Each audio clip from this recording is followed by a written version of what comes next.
Hi, my name is Logan Young. My case with Khalil Law Group came up on December 11th of 2019. I ended up getting into a car crash, which left me with a broken arm, 2 broken knees, and a broken leg.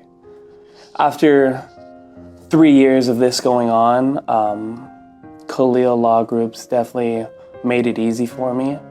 When it comes to Khalil Law Group, I would definitely say I was well taken care of, and would definitely recommend them to anybody that I know when it comes to any situation like that where you need an attorney or a law group.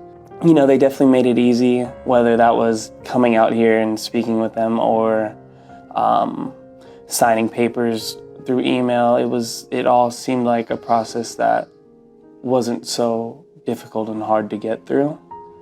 Overall, I've enjoyed kind of going through this and learning about it. With that being said, thank you.